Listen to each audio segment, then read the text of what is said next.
வேதத்தை திருப்பிக் கொள்ளலாம். மத்தேயுவின் புஸ்தகம் 14வது அதிகாரம்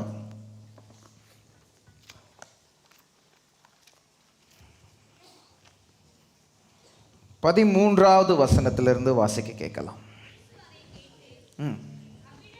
இயேசு அதை கேட்டு அவ்விடம் விட்டு படவில் ஏறி வனாந்திரமான ஒரு இடத்துக்கு தனியே போனார். ஜனங்கள் அதை கேள்விப்பட்டு பட்டணங்களிலிருந்து கால்நடையாய் அவரிடத்திற்கு போனார்கள். இயேசு வந்து திரளான ஜனங்களை கண்டு அவர்கள் மேல் மனதுருகி அவர்களில் வியாதியஸ்தர்களாய் இருந்தவர்களை சொஸ்தமாக்கினார்.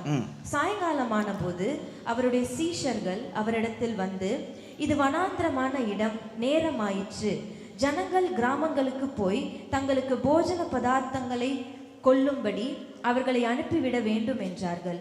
இயேசு அவர்களை நோக்கி, அவர்கள் போக வேண்டுவதில்லை, நீங்களே அவர்களுக்கு போஜனம் கொடுங்கள் என்றார். அதற்கு அவர்கள், இங்கே எங்களிடத்தில் 5 அப்பமும் 2 மீன்களுமே அல்லாமல் வேறொன்றும் இல்லை என்றார்கள். அவைகளை என்னிடத்தில் கொண்டு வாருங்கள் என்றார். அப்பொழுது அவர் ஜனங்களை புல்லின் மேல் பந்தி இருக்க கட்டளையிட்டு அந்த 5 அப்பங்களையும் அந்த 2 மீன்களையும் எடுத்து வானத்தை அண்ணாந்து பார்த்து ஆசீர்வதித்து அப்பங்களை பிட்டு சீஷர்களிடத்தில் கொடுத்தார். சீஷர்கள் ஜனங்களுக்கு கொடுத்தார்கள். எல்லாரும் சாப்பிட்டு திருப்தி அடைந்தார்கள். மீதியான துணிக்கைகளை 12 கூடை நிறைய எடுத்தார்கள்.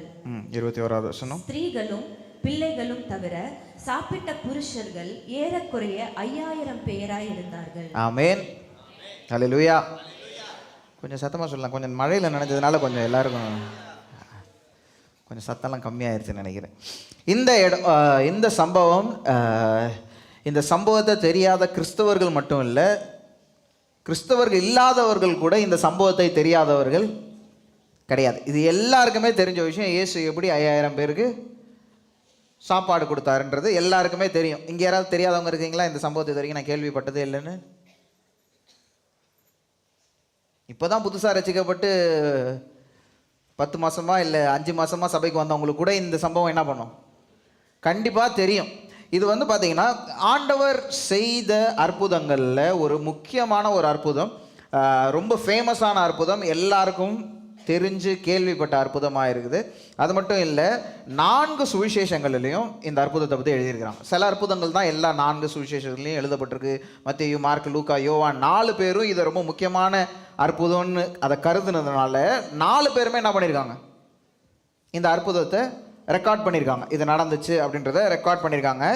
அது மட்டும் இல்லை, இந்த அற்புதம் ஒரு பெரிய ஒரு இதுவரைக்கும் நடக்காத ஒரு அற்புதத்தில் ஒரு பெரிய அற்புதம். இதுவரைக்கும் நடந்த அற்புதங்களெல்லாம் நீங்கள் பார்த்தீங்கன்னா எல்லாத்துலேயும் ஆண்டவர் சுகம் கொடுத்தாரு, அதெல்லாம் தான் இருந்துச்சு. ஆனால் இது வரைக்கும் இந்த மாதிரி ஒரு அற்புதம் என்ன பண்ணல, நடக்கலை. திடீர்னு இந்த மாதிரி ஒரு அற்புதம் என்ன பண்ணுது, இந்த இடத்துல நடக்குது. இதை நம்ம ஒரு வசனமாக நம்ம இதை தியானிக்க போகிறோம். கொஞ்சம் முக்கியமான விஷயங்கள் இருக்கிறதுனால கொஞ்சம் நல்லா கவனிச்சுட்டே வாங்க.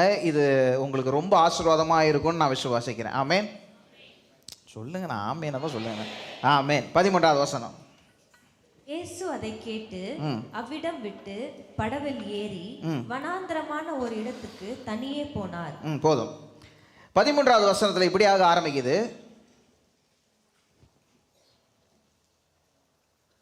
அப்பப்போ எனக்கு ஏதாவது ஒரு இன்ஸ்ட்ரக்ஷன் வந்துக்கிட்டே இருக்குது. 13வது வசனம் இப்படியாக ஆரம்பிக்குது. இயேசு அதை கேட்டு, எல்லாரும் சொல்லுங்க, இயேசு அதை கேட்டு. எதை கேட்டு?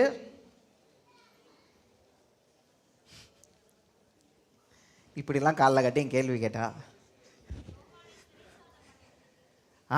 அதுக்கு முன்னாடி இதில் வாசிங்கன்னா தெரியும் என்ன நடக்குது.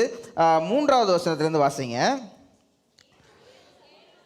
ஏரோது தன் சகோதரனாகிய பிலிப்புவின் மனைவி ஏரோதியாளின் நிமித்தம் யோவானை பிடித்து கட்டி காவலில் வைத்திருந்தான். 4வது வசனம். ஏனெனில் நீர் அவளை வைத்துக் கொள்வது நியாயம் அல்லவென்று யோவான் அவனுக்கு சொல்லியிருந்தான். யோவான் என்ன பண்றார், ராஜாவே நீ செய்யறது தப்பு அப்படின்னு சொன்னதுனால யோவானை தூக்கி என்ன பண்ணிட்டாங்க, இப்போ சிறையில் அடைச்சிட்டாங்க. அடுத்த வசனங்களில் பார்த்தீங்கன்னா 9வது வசனம். ராஜா துக்கமடைந்தான். ஆகிலும் ஆணையின் நிமித்தமும் பந்தியில் கூட இருந்தவர்களின் நிமித்தமும் அதை கொடுக்க கட்டளையிட்டு. எதை கொடுக்க தெரியுமா? யோவானுடைய தலையை.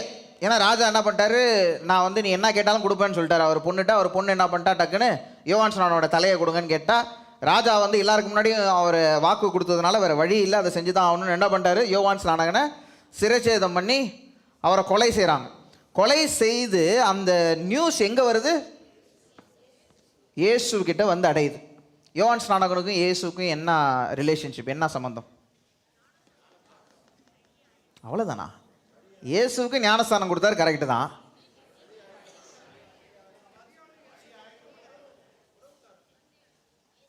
கசின் பிரதர்னா என்ன சொல்லுவாங்கன்னா, மாமா பையன், அத்தை பையன், மாமா பையன் மாதிரி. இயேசுவும் யோவானும் யாரு? அண்ணன் தான். ஆக்சுவலாக பார்த்தா யாரு? அண்ணன். கொஞ்ச நாள் வித்தியாசம் தான், ஆனால் வந்து அண்ணன் கணக்கில் தான் என்ன பண்ணுவார் யோவான் ஸ்நானகன் இயேசுக்கு வருவார். இப்போ ஒரு பயங்கரமான ஒரு ட்ராஜடி நடந்திருக்கு. என்ன ட்ராஜடினா, இயேசுக்கு ஞானஸ்தானம் கொடுத்தது மட்டும் இல்லை, இயேசுக்கு வழியை தயார் பண்ணதே யாரு தான்? யோவான் ஸ்நானகன் தான். இயேசு வருகிறாருன்னு அந்த நேரத்தில் சொன்னது யாரு? யோவான் ஸ்நானகன். இயேசுக்கு முன்னாடி எல்லாரையும் ரெடி பண்ணி வராரு சொல்லி, அவர் வர்றது மட்டும் இல்லை, அவரை வர வச்சு அவருக்கு ஞானஸ்தானம் கொடுத்து அவரோட ஊழியத்தையே ஆரம்பித்து வச்சது யாரு? யோவான் ஸ்நானகன். அது மட்டும் இருந்தால் கூட பரவாயில்ல, ஆனால் அவரோட சொந்த அண்ணன் மாதிரி அவர். இப்போ என்ன நடக்குது, அவரை கொலை பண்ணுறாங்க. அந்த கொலை பண்ணாங்கன்ற நியூஸ் யாருக்கு வருது? இயேசுவுக்கு வருது. இந்த மாதிரி ஒரு நியூஸ், உங்கள் அண்ணனை கொலை பண்ணிட்டாங்க அப்படின்னு நியூஸ் வந்தால் நீங்களாம் என்ன பண்ணுவீங்க?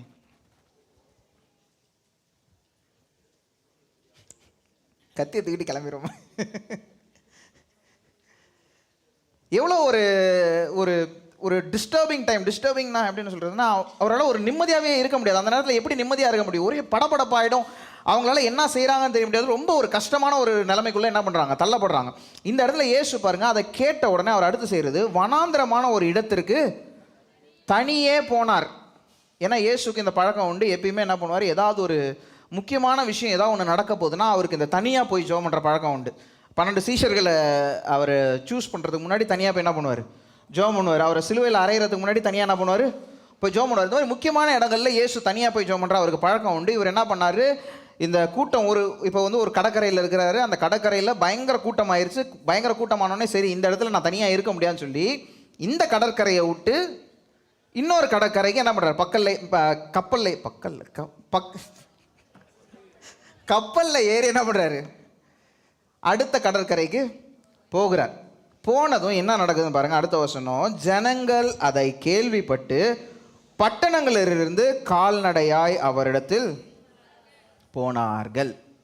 இந்த கரையில் தான் கூட்டம். சரி, இங்கேருந்து நான் தனியாக தப்பிச்சு போய் என்ன பண்ணுறேன், இன்னொரு இடத்துல போய் நான் கொஞ்ச நேரம் நான் அமைதியாக இருக்கிறேன், நான் கொஞ்ச நேரம் ஜெபம் பண்ணுறேன் அப்படின்னு சொல்லிட்டு மனதில் அவ்வளோ வருத்தத்தோடு இயேசு என்ன பண்ணுறாரு, இங்கேருந்து கிளம்பி இன்னொரு கடற்கரைக்கு போகிறாரு. அந்த இடத்துல தனியாக இருக்கிறதுக்கு போகிறாரு. அங்கே என்ன ஆயிடுச்சு, அங்கே வராருன்னு கேள்விப்பட்டோடனே கூட்டம் என்ன பண்ணிடுச்சு, வந்துருச்சு. அவருக்கு மனசில் கஷ்டம் இருக்குது. கொஞ்ச நேரம் அவர் அமைதியாக இருக்குன்னு என்ன பண்ணுறாரு, போகிறாரு. பார்த்தா அந்த இடத்துலையும் அவர் பேசுகிறத கேட்குறதுக்கு, அவர்கிட்டேருந்து அற்புதத்தை பெறுறதுக்கு கூட்டம் என்ன பண்ணிடுறாங்க, ஃபுல் கூட்டம் அலமோதிடுது. சில நேரங்களில் நம்ம தனியாக இருக்கணும் அப்படின்னு நினைக்கும் போது தான் ஆண்டவர் என்ன பண்ணுவார், நீ தனியாக இருக்கிற நேரம் இல்லை இது, எல்லாருக்கும் முன்னாடி நிற்கிற வேண்டிய நேரம் இது. சில நேரங்களில் நம்ம சொல்லுவோம், எனக்கே இன்னும் அற்புதம் நடக்கல, எனக்கே உடம்பு சரியில்லை அப்படின்னு போது ஆண்டவர் சொல்லுவார், நீ அடுத்தவங்களுக்கு ஜெபம் பண்ணுற நேரம் இதுதான். கொஞ்சம் பேர் ஆமேன்னு சொன்னாங்க, கொஞ்சம் பேர் சொல்லலை. ஆமேன். எனக்கு முதுவலி இருக்குதுன்னு உலகத்துக்கே தெரிஞ்ச உண்மை அது. எனக்கு முதுவலி எப்பயுமே முதுவலி இருந்துகிட்டே இருக்கும். அது வந்து எனக்கு பழகி போயிடுச்சுன்னு வச்சுக்கோங்க. முதுவலி இல்லாமல் இருந்தால் தான் எனக்கு வித்தியாசமாக இருக்கும். என்ன வலிக்கவே இல்லையே அப்படின்ற மாதிரி இருக்கும். எனக்கு எப்பயுமே அந்த வலி இருந்துகிட்டே இருக்கும். எனக்கு ஒரு நாள் ஒரு அண்ணன் வந்து என்கிட்ட வந்து, தம்பி எனக்கு ரொம்ப முது வலிக்குதுப்பா, எனக்கு ஜெபம் பண்ணு பண்ணார். எனக்கு அப்போ வலிச்சிக்கிட்டு இருக்கேன் என் முது. நான் எப்படி ஜெபம் பண்ணுவேன் யோசிச்சு பாருங்க. என்னால் முடியுமா ஜெபம் பண்ணுறதுக்கு? இது மட்டும் இல்லை, எனக்கு என்னன்னா தோணுதுன்னா, நான் இப்போ ஜெபம் பண்ணி அவருக்கு சுகமாயிருச்சுன்னா எனக்கு என்ன கோவம் வரும். ஏன் முதுவலி இன்னும் சரியாகல, அவருக்கு எப்படி அற்புதம் நடந்துச்சு, வருமா வராதா? இந்த மாதிரி சில இடங்கள்ல ஆண்டவர் உங்களோட விசுவாசத்தை பார்க்க விரும்புவார். உங்களுக்கு அந்த அற்புதம் நடக்கலனாலும் உங்கள் கை மூலியமாக இன்னொரு ஆளுக்கு அந்த அற்புதத்தை நடக்க வைப்பார். ஆமேன், ஆமேன். நிறைய பேர் வந்து எங்களுக்கு குழந்தை எங்களுக்கு குழந்தை இல்லைன்னு ஊழியக்காரங்க சொல்கிறத நான் கேட்டிருக்கேன். ஆனால் அவங்க ஜெபம் பண்ணி எவ்வளோ பேருக்கு குழந்தை பிறந்திருக்குதோ அந்த அற்புதம் நடந்ததை நான் பார்த்துருக்குறேன். ஆமே. ஏன்னா ஆண்டவர் அந்த விசுவாசத்தை பார்க்குறாரு. உனக்கு நடக்கலனாலும் உன் மூலியமா என்ன பண்ணும், இன்னொரு ஆளுக்கு நடக்கும். அந்த விசுவாசம் என்ன பண்ணணும், அப்போ அவனுக்கே நடக்கும்போது எனக்கு நடக்காதான்ற விசுவாசம் நம்மளுக்குள்ள என்ன பண்ணும், உள்ளே வரும். நம்மளே கடன் பிரச்சனையில் இருப்போம். நம்மகிட்ட வந்து ஐயா பயங்கர கடன் பிரச்சனையில் இருக்கேன் யாரு தம்பி, நம்ம 2 பேரும் ஒரே அப்படி நம்ம அந்த இடத்துல என்ன பண்ண முடியாது, சொல்ல முடியாது. அந்த இடத்துல விசுவாசத்தில் என்ன பண்ணுவோம், ஆண்டவரும் கடன் பிரச்சனையை மாற்றுவார், நம்ம ஜெபம் பண்ணுவோம். அந்த இடத்துல அந்த அற்புதம் என்ன பண்ணும், நடக்கும். ஆமே. அதை ஆண்டவர் என்ன பண்ணுறாரு, அந்த விசுவாசத்தை பார்க்குறாரு. இப்போ எங்கே நடக்குது, இயேசுவே கஷ்டத்தில் இருக்கிறாரு. இப்போ வெளியில் வந்த உடனே இவ்வளோ கூட்டம் ஃபுல்லாக வந்துருச்சு, அவரை சுற்றி என்ன பண்ணிடுச்சு, கூட்டம் வந்துருச்சு. அந்த 14வது வசனம் இப்படி ஆரம்பிக்குது. இயேசு வந்து திரளான ஜனங்களை கண்டு அவர்கள் மேல் மனதுருகி, என்னது மனதுருகி, எல்லாரும் சொல்லுங்க மனதுருகி. அவர் மேலே தான் மற்றவங்க மனதுருகி இருக்கணும் அன்னைக்கு. ஏன்னா அவர் என்ன பண்ணியிருக்கிறாரு, ஒரு பெரிய ஒரு ட்ராஜடியை கேட்டுட்டு என்ன பண்ணியிருக்கிறாரு, வந்திருக்கிறாரு. ஆனால் அந்த இடத்துல பாருங்க, அவருக்குள்ள அவ்வளோ கஷ்டம் இருக்குது. அவன் அந்த கஷ்டத்தை மறைச்சிட்டு அவர் என்ன பண்ணுறாரு, மற்றவங்க மேலே மனதுருகிறார். நம்ம கிட்ட ஜெபம் பண்ண வரும்போது நம்மளுக்கு முதல்ல வர்றது என்ன தெரியுமா, முதல்ல எனக்கு நடக்கணும், அடுத்து நான் என்ன பண்ணுறேன் பார்க்குறேன். ஆனால் ஆண்டவர் சொல்கிறாரு, உனக்கு நடக்கிறதுக்காக வெயிட் பண்ணாத, நான் உன் மூலியமாக என்ன பண்ணுவேன், அவன் மேலே உனக்கு அந்த மனதுருக இருந்துச்சுன்னா அவனுக்காக நீ என்ன பண்ணுவோம், உண்மையாக ஜெபம் பண்ணுவான். அந்த உண்மையாக ஜெபிக்கும் போது அந்த ஜெபத்துக்கு வல்லமை உண்டு. எல்லாரும் சொல்லுங்கள், அந்த ஜெபத்துக்கு வல்லமை உண்டு. மார்க் 6வது அதிகாரத்தில் இதே வசனத்தை நம்ம மறுபடியும் எழுதியிருக்கிறார் பாப்போம். மார்க் 6வது அதிகாரம் 34வது வசனம். இயேசு கரையில் வந்து அநேக ஜனங்களை கண்டு அவர்கள் மேய்ப்பனில்லாத ஆடுகளைப் போல் இருந்தபடியால் அவர்கள் மேல் மனதுருகி அநேக காரியங்களை அவர்களுக்கு உபதேசிக்க தொடங்கினார். அவர் மனதுருகிறது மட்டும் இல்லை, என்ன பண்றாரு, அநேக காரியங்களை உபதேசிக்க தொடங்கினார். அந்த நேரத்தில் உபதேசிக்கிற அளவுக்கு மனசுல அந்த பலன் இருக்குமா? இவ்வளோ ஒரு கஷ்டமான நேரத்தில் மற்றவங்களுக்கு சுவிசேஷம் சொல்கிறதுக்கோ மற்றவங்களுக்கு ஆறுதல் சொல்கிறதுக்கோ நம்மளுக்கு அந்த பலன் இருக்குமா? இருக்குமா? இருக்காது. ஆனால் ஆண்டவர் என்ன பண்ணுறாரு, இயேசு என்ன பண்ணுறாரு, அந்த இடத்துல மற்றவங்களுக்காக மனதுருகுகிறார். 15வது வசனம்.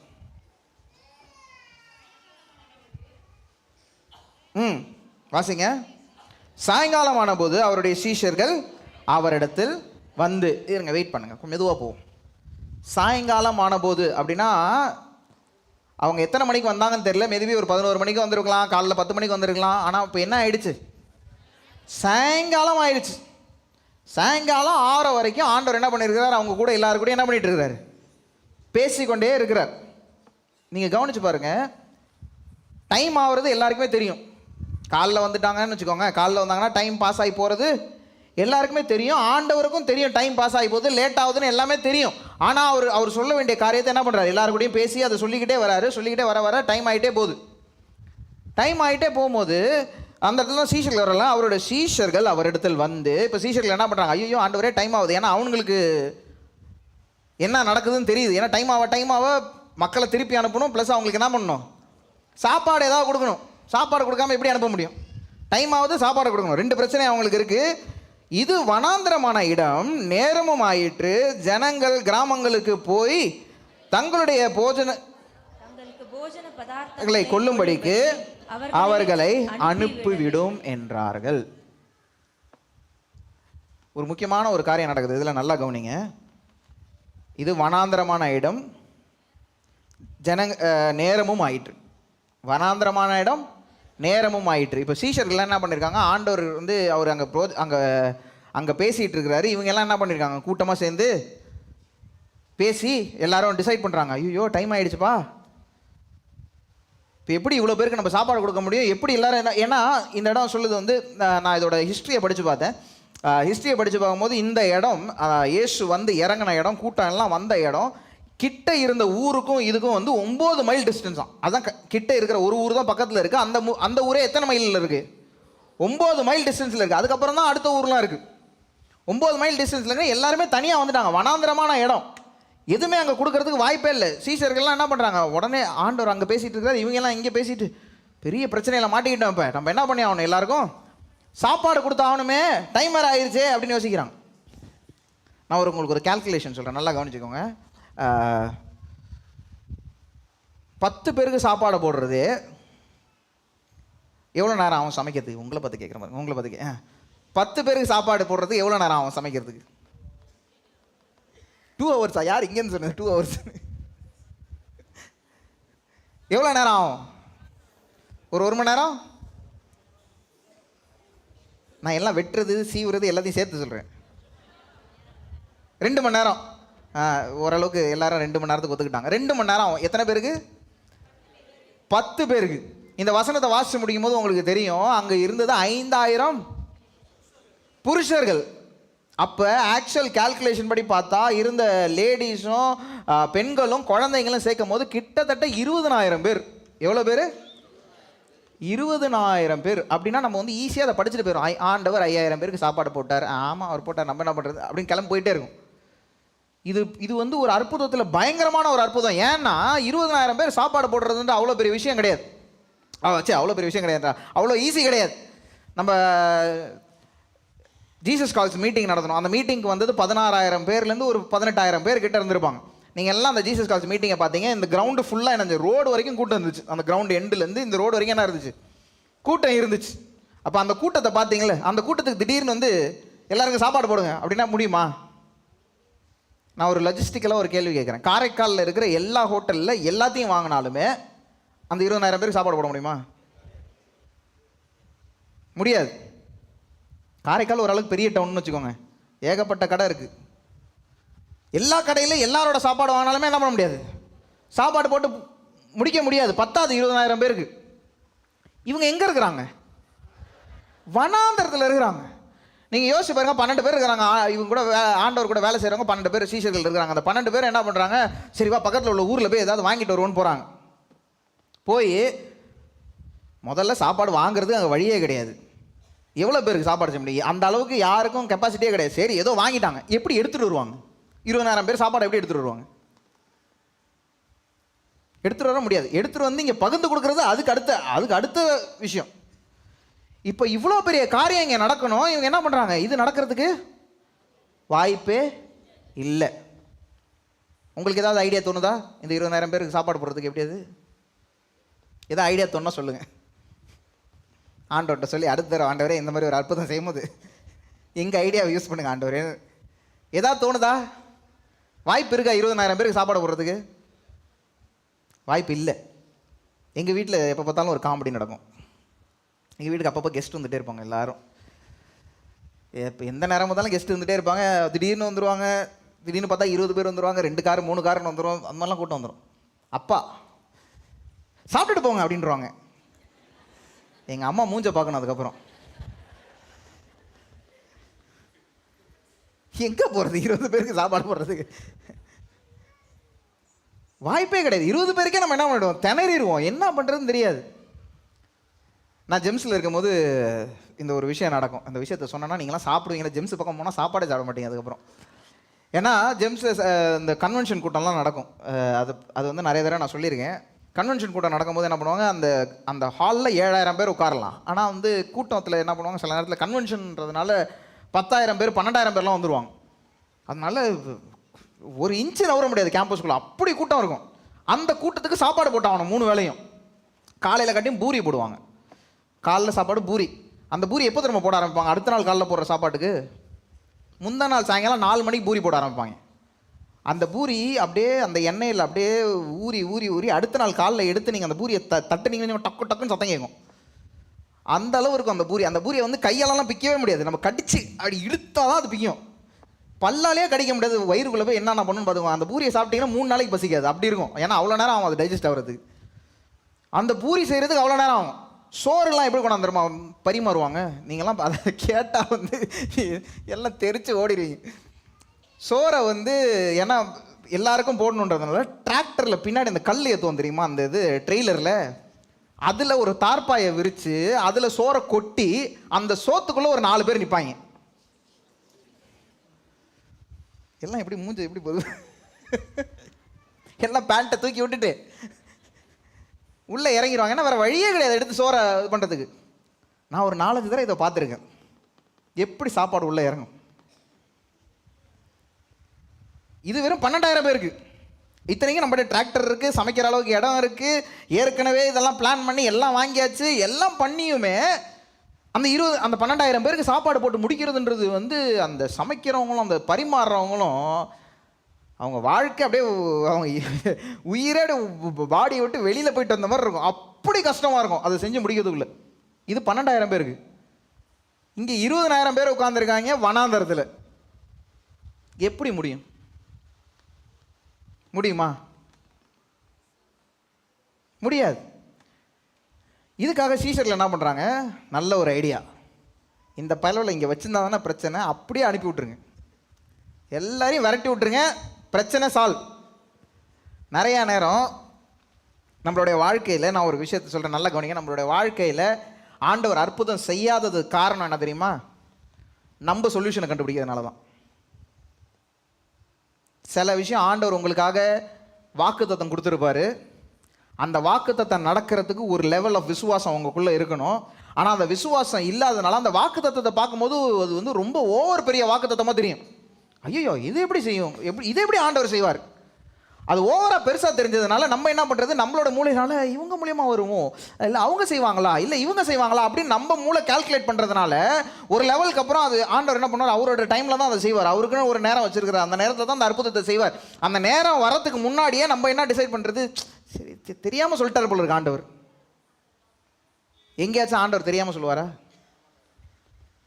ஒரு வாக்குத்தத்தத்தை கொடுத்தாருன்னா அதை நிறைவேற்றுறது தான் அவருடைய வல்லமை வெளிப்படுற நாள் வந்து அந்த வாக்குத்தத்தத்தை நிறைவேறுற நாள். ஆமென். அவர் சொன்னார்னா அதை செய்யாமல் இருக்கவே மாட்டார். இப்போ என்ன ஆயிடுச்சு? சாப்பாடு கொடுக்கறதுக்கு வழியே இல்லை. அடுத்த வசனம் 15வது வசனம் கண்டினியூ பண்ணலாம்.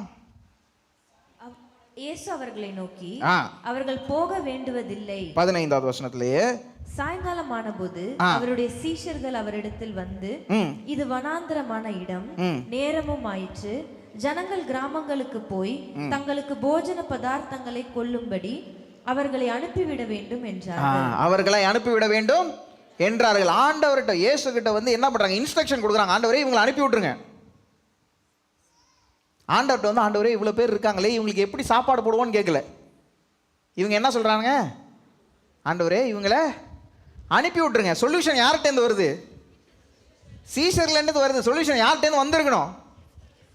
ஆண்டவர்கிட்டேருந்து வந்திருக்கணும். நம்மளுடைய வாழ்க்கையில் பிரச்சனைகளுக்கு நம்மளோட சொல்யூஷன் எங்கேருந்து தெரியுமா வரணும்? ஆண்டவர்கிட்டேருந்து வரணும். நம்மகிட்டேருந்து ஆண்டவர்கிட்ட போகக்கூடாது. நம்மளே ஆண்டவர்கிட்ட சொல்யூஷன் கொடுக்குறது. ஆண்டவரே இதான் ஆண்டவரே பிரச்சனை, இதை இப்படி தீர்த்து விடுங்க. சொல்லார், நீ சொல்கிறதுக்கு முன்னாடி எனக்கு எல்லாம் தெரியும். நிறைய நேரங்களில் நம்மளுடைய பிரச்சனை சால்வ் ஆகாமல் இன்னும் பெரிய பிரச்சனை ஆகிறதுக்கு காரணம் என்ன தெரியுமா? நம்ம ஆண்டவருக்கு சொல்யூஷன் கொடுக்கறதுனால தான். நம்ம ஆண்டவருக்கு ஐடியா கொடுக்கறதுனால தான் நம்ம பிரச்சனை அப்படியே சால்வ் ஆக வேண்டிய பிரச்சனை இன்னும் பெரிய பிரச்சனையாக மாறுது. இதுக்கு நான் எத்தனை பேர் ஆமேன்னு சொல்லுங்கன்னு சொன்னால் நிறைய பேர் ஆமேன்னு சொல்லுவீங்க. ஏன்னா நம்ம பிரச்சனையை சால்வ் பண்ண ட்ரை பண்ணி ஏதோ ஒரு விதத்தில் தப்பாக போய் ஒரு இடத்துல முடிஞ்ச வேண்டிய பிரச்சனை ஒரு 10 இடத்துக்கு பரவி இருக்கும். ஏன்னா நம்ம என்ன பண்ணோம், சொல்யூஷனை ட்ரை பண்ணோம். இப்போ ஆண்டவர்கிட்ட வந்து சொல்கிறாங்க, நீங்கள் என்ன பண்ணுங்க ஆண்டவரே, இவங்களை எல்லாரையும் அனுப்பிவிட வேண்டும் என்றார்கள். எல்லாரையும் அனுப்பிவிட்டுருங்க ஆண்டவரே, பிரச்சனை முடிஞ்சு போயிடும். அவர் பாருங்க 16வது வசனம், இயேசு அவர்களை நோக்கி, அவர்கள் போக வேண்டியதில்லை, நீங்களே அவருக்கு போஜனம் கொடுங்கள். இப்போ பாருங்க, இது வந்து நம்மளுக்கு வந்து கொஞ்சம் நக்கலாக தானே இருக்குது. வனாந்திரத்தில் இருக்கோன்னு அவருக்கு தெரியும், எங்கேயும் வாங்க முடியாதுன்னு தெரியும். நீங்களே பார்த்துக்கோங்கப்பா. நிறைய நேரத்தில் ஆண்டவர் நம்மளை அப்படி தான் விட்றாரு. ஏன்னா நம்ம சொல்யூஷன் விட்றதுனால நம்ம ஆண்டவரே இந்த ஐடியா படி செய்யுங்க ஆண்டவரே, சரி நீனே பார்த்துக்கோ விட்டுருக்காரா? நான் பார்த்துக்குவா அப்படின்னு நம்ம அடுத்து நிற்போம். ஏன் ஒழுங்காக முதல்ல என்ன பண்ணியிருக்கணும், ஆண்டவரே இந்த ஒரு பிரச்சனை இருக்குது, என்ன பண்ணணும்னு ஆண்டவர்கிட்ட போய் கேட்டுருக்கணும். அதை விட்டுட்டு நம்ம என்ன தான் பண்ணுறது, இந்த சொல்யூஷனை பண்ணுங்க ஆண்டவரே, சரி பண்ணுப்பா, நீங்களே சாப்பாடு கொடுங்க. யோவான் 6வது அதிகாரத்தில் இதை கண்டினியூ பண்ணுறாரு பாருங்க. யோவான் 6வது அதிகாரம் 5வது வசனம்,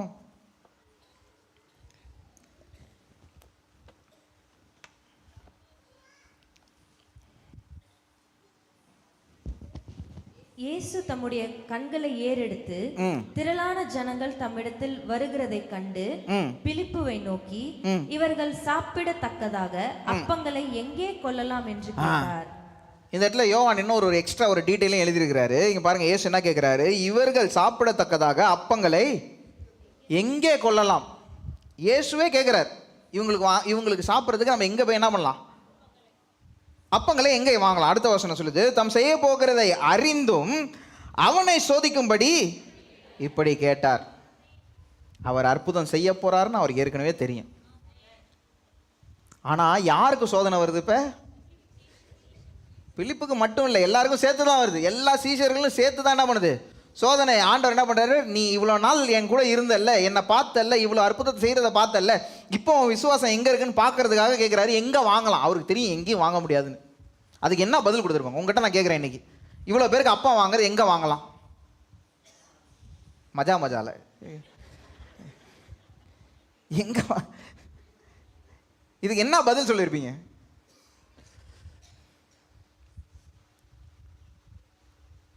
யோசிங்க, டக்குன்னு யோசிங்க. ஆண்டவர் உங்களை பார்த்து கேட்குறாரு, இவ்வளோ பேர் வந்துட்டாங்க, இவ்வளோ பேருக்கு நான் சாப்பாடு கொடுக்கணும், எங்கே வாங்கலாம்?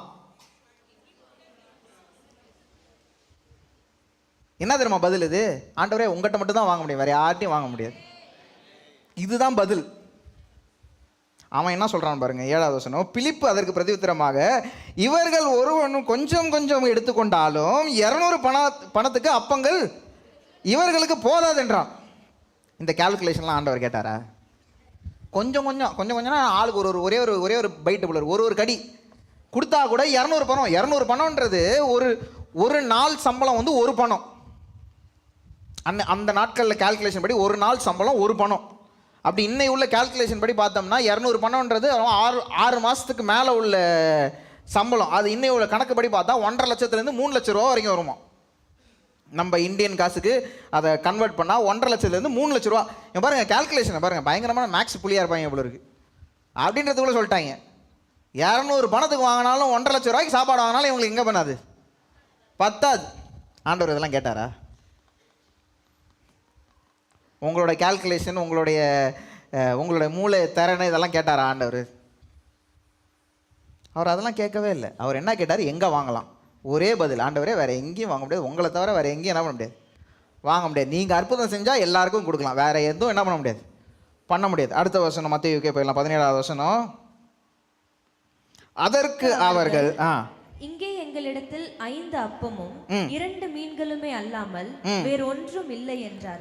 இப்போ ஒரு ஆள் கண்டுபிடிச்சிட்டார், அந்திரேயா கண்டுபிடிச்சிட்டார். அந்திரேயா என்ன பண்ணாரு, இங்கே ஒரு ஆள்கிட்ட என்ன இருக்கு, 5 அப்பம் 2 மீன். அதான் அவர் எப்படி சொல்றாரு, இங்க 5 அப்பம் 2 மீன் இருக்கு அப்படின்னு சொல்லல. இவர் என்ன சொல்றாரு, 5 அப்பம் 2 மீன் தான் இருக்கு, வேற எதுவுமே இல்லை. இதையும் ஆண்டவர் கேட்டாரா? யார்ட்டாவது அப்பா இருக்கா போய் பார்த்துட்டு சொன்னாரா? எதுவுமே ஆண்டவர் என்ன பண்ணல, சொல்லவே இல்லை. உங்களுடைய திராணிபடி ஆண்டவர் அற்புதத்தை செய்ய மாட்டார், அவரோட திராணியின்படி தான் அற்புதத்தை செய்வார். ஆமேன் ஆமேன். இந்த இடத்துல பாருங்க, அவன் அந்த சின்ன பையன் கொடுத்ததுனால அவன் மூலியமா அற்புதம் நடந்துச்சு. ஆனால் இந்த இடத்துல அவர் அப்பம் இருக்கா, யார்கிட்டயாவது இருக்கா, வாங்கிட்டு வான்னு கேட்கல. அவர் என்ன கேட்டார், எங்கே வாங்கலாம். அந்த கேள்விக்கு பதில், ஆண்டவரே உங்ககிட்ட மட்டும் தான் வாங்கலாம், வேற எங்கேயும் என்ன பண்ண முடியாது, வாங்க முடியாது அப்படின்னு சொல்லியிருந்தாங்கன்னா அங்கேயே அற்புதம் என்ன பண்ணியிருக்கணும், நடந்திருக்கும். ஆனால் இந்த இடத்துல என்ன பண்ணுறாங்க, இங்கே கண்டுபிடிச்சி அதில் தேடி ஓடி போயிருக்காங்க. போய் கண்டுபிடிச்சி ஒருத்தவன்ட்டு இந்த 5 அப்பமும் 2 மீன் மட்டும்தான் இருக்குது நம்மகிட்ட, இதை வச்சு நம்ம எப்படி எல்லாருக்கும் சாப்பாடு போட முடியும்னு வந்துட்டாங்க. எடுத்து கொடுக்க 18வது வசனம். அவைகளை என்னிடத்தில் கொண்டு வாருங்கள் என்றார். ஆண்டவர் என்ன பண்ணுறாரு, சரி எடுத்துட்டு வந்துட்டல, வா என்கிட்ட 5 அப்பத்தையும் 2 மீனையும் கொண்டு வா. நான் இதை படிக்கும் போது எனக்கு ஒரு வித்தியாசமான ஒரு இது தோணுச்சு. அந்த பையன் அவனுக்கு சாப்பிட்றதுக்காக என்ன பண்ணியிருப்பான், எடுத்து வந்திருப்பான். அவனுக்கே அந்த 5 அப்பம் 2 மீன் என்ன பண்ணியிருக்காது, பத்திருக்காது. பத்துனோடனே இப்போ பாருங்கள் வந்து சீஷர்கள் வந்து கேட்குறாங்க, நீ வச்சிருக்க சாப்பாடை கூட. அவன் என்ன நினச்சிருப்பான், இயேசுக்கு பசிக்குது போல இருக்கு, ஏன் சாப்பாடை கேட்குறாங்க, இவனை இயேசு கொடுக்குறாங்கன்னு என்ன பண்ணிட்டான், கண்டிப்பாக இயேசுக்கு பசிக்குது போல. இவ்வளோ நேரம் பேசி என்ன பண்ணியிருக்காரு, எல்லாருக்கும் கிளாஸ் எடுத்துருக்கிறாரு, அவருக்கு பசிக்குது போல இருக்குன்னு என்ன பண்ணிட்டான், கொடுத்துட்டான் கொண்டு போய். இப்போ ஆண்டவர் பாருங்க, அவன் எதுக்கு கொடுத்தான்லாம் அங்கே என்ன பண்ணல, எழுதப்படல. அந்த வசனம் பாருங்க எவ்வளோ, இப்போதான் ஒரு பயங்கரமான அற்புதம் நடக்குது. 19வது வசனம். அப்பொழுது அவர் ஜனங்களை புல்லின் மேல் பந்தி இருக்க கட்டையிட்டு. எனக்கு இதுதான் ஆச்சரியம். இப்போ கையில் எவ்வளோ இருக்கு, 5 அப்பம் 2 மீன் இருக்கு. ஆண்டவர் என்ன பண்றாரு? எல்லாரையும் பந்தி இருக்க வைக்கிறார். சும்மா அவனை அனுப்பிவிட்டு இருந்தா கூட ஒன்றும் பிரச்சனை இல்லாமல் போயிருப்பான். அவன் சாப்பாடு ரெடியாக இருக்குடா உட்காருங்கடான்னு எல்லாம் உட்கார வச்சதுக்கப்புறம் சாப்பாடு இல்லைப்பா போங்கன்னா என்ன டென்ஷன் ஆவாங்க. அதுவும் காரைக்கால் மக்களாக இருந்தாங்கன்னு வச்சுக்கோங்களேன், முடிஞ்சு போச்சு. இப்போ எல்லாரையும் பந்தி இருக்க வச்சுட்டாரு. இதில் யார் நம்ம மாட்டுவா? எனக்கு இதில் தான் பயங்கர எனக்கு ஒரு சிரிப்பு வந்தது, பயங்கர சிரிப்பு வந்தது. காரணமே இதில் மாட்ட போகிறது எல்லாமே சீஷர்கள் தான். இயேசுவோட விட்டுருவாங்க. நீ தானே என்னை உட்கார வச்ச, ஏன்னா அவங்க கூட உள்ள ஆட்கள் தானே, நீ தானே என்னை உட்கார வச்ச. நான் பாட்டுக்கு என்ன பண்ணியிருப்பேன், கிளம்பி நடந்து போயிருந்தேன்னா நான் போயிருப்பேன். உட்கார வச்சுட்டார், பந்தியில் உட்கார வச்சு. அடுத்து கண்டினியூ பண்ணுங்க. அந்த 5 அப்பங்களையும் அந்த 2 மீனையும் எடுத்து வானத்தை அண்ணாந்து பார்த்து ஆசீர்வதித்து அப்பங்களை பிட்டு சீஷர்களிடத்தில் கொடுத்தார். அற்புதம் நடந்துருச்சா? நடந்துருச்சா? எங்க நடந்துச்சு? இது வரைக்கும் அற்புதம் நடக்கல. அதை பிட்டு சீஷர்கள் கையில் கொடுக்குற வரைக்கும் அற்புதம் நடக்கல. சீஷர்கள் கையில் வாங்கும் போதும் அற்புதம் நடக்கல. நான் ஏன் எப்படி சொல்கிறேன்னு நினைக்கிறீங்க? 5 அப்பத்தை தானே பிட்டாரு, அவர் கையில் கொடுத்தாருல. இப்படி கையில் பிட்டு கொடுக்கும்போது 20,000 பேர் சாப்பாடாக தான் எப்படி கையில் கொடுத்துருக்க முடியும்? கையில் கொடுக்க முடியாது. இவங்க கையில் கொடுத்துட்டாரு, சீஷர்கள் கையில் கொடுத்துட்டாரு. ஆசீர்வதிக்கப்பட்ட அப்பம் வந்துருச்சு கையில். ஆனால் இந்த அப்பம் எப்படி மாறணும்? இப்போ 20,000 பேருக்கு போகணுமே. இவன் கையில் எவ்வளோ தான் இருக்கு? இப்போ 5 அப்பம் 2 மீன் தான் இருக்கு. நம்மளோட வாழ்க்கையில் ஆண்டவர் சில நேரங்களில் நம்மளுடைய வாழ்க்கையை எப்படி மாற்றுறாருன்னு பாருங்கள். இது ஒரு ஸ்பிரிச்சுவல் மீனிங் ஒன்று இதில் இருக்கிறத நான் நேற்று வாசிக்கும் போது கவனித்தேன். நம்ம வாழ்க்கையை ஆண்டவர் என்ன பண்ணுறாரு, நம்ம அவரோட கையில் எடுக்கிறாரு, எடுத்து நம்மளை ஆசீர்வதிக்கிறார், ஆசீர்வதிச்சு நம்மளை உடைக்கிறார். நிறைய உடஞ்சி போன பாத்திரங்கள் இங்கே நிறைய பேர் என்ன பண்ணுறோம், இருக்கிறோம். உடைச்சதுக்கு அப்புறம் தான் அதை தூக்கி இன்னொரு ஆள் கையில் கொடுக்குறாரு பாருங்க. அப்போ தான் அது ஆசீர்வாதமாக என்ன பண்ணும், மாறும். நம்மளுடைய வாழ்க்கை நம்மக்கிட்டே இருக்கும்போது அது ஆசீர்வாதமாக மாறுறதுக்கு வாய்ப்பே கிடையாது. நமக்காக வாழும் போது நம்ம இன்னொருத்தவங்களுக்கு ஆசீர்வாதமாக மாற முடியவே முடியாது. என்னைக்கு அது ஆண்டவர் கையில் போதோ, அவர் எடுத்து அவர் கையில் போன உடனே அவர் என்ன பண்ணுறாரு, முதல்ல ஆசீர்வதிக்கிறார். அந்த ஆசீர்வாதம் உள்ளே வந்த உடனே அவர் என்ன பண்ணுறாரு, உடைக்கிறார். நான் நினைப்பீங்க, எதுக்கு என்னை போட்டு இந்த வாட்டி அடிக்கிறார்? நான் பாட்டுக்கு இருந்தேனே. ஊழியர் மீட்டிங்கில் ஒரு அண்ணன் வந்துருக்கிறாரான்னு தெரியல. இங்கே ஒரு அண்ணன் சாட்சி சொன்னார் போன ஊழியர் மீட்டிங்கில் நான் விசுவாசியாக ஜாலியாக இருந்தேன். ஞாயிற்றுக்கிழமைனா வருவேன், மதியானம் என்ன சாப்பிட்லான்னு யோசிச்சுட்டே வருவேன். வந்த வேகத்துக்கு ஞாயிற்றுக்கிழமை வந்தோமா, செய்தியை கேட்டோமா, சந்தோஷமாக போனோமா, வீட்டில் போய் படுத்து தூங்கணுமான்னு இருந்தேன். என்னை ஆண்டவர் ஊழியத்துக்கு வச்சு என்னை போட்டு செய்கிறது, அவர் சொல்கிறதே பயங்கர காமெடியாக இருந்துச்சு. என்னை வச்சு உருட்டி எடுக்கிறார் ஆண்டவர். நீங்களாம் படுற கஷ்டம் எனக்கு இப்போ தான் தெரியுது அப்படின்னு ஊழியக்காரர் ஊழியர் மீட்டிங்கில் சொன்னார். சில நேரங்களில் ஆண்டவர் அப்படி உடைக்கிறார். ஏன் உடைக்கிறார்னா, உடையும் போது தான் அது அவருக்கு தகுந்த பாத்திரமா என்ன பண்ணுது, மாறுது. அந்த தகுந்த பாத்திரமா மாறின உடனே அதை எடுத்து மற்றவங்க கையில் கொடுக்கும் போது அது என்னவா மாறுது, ஆசீர்வாதமா மாறுது. ஆமென்.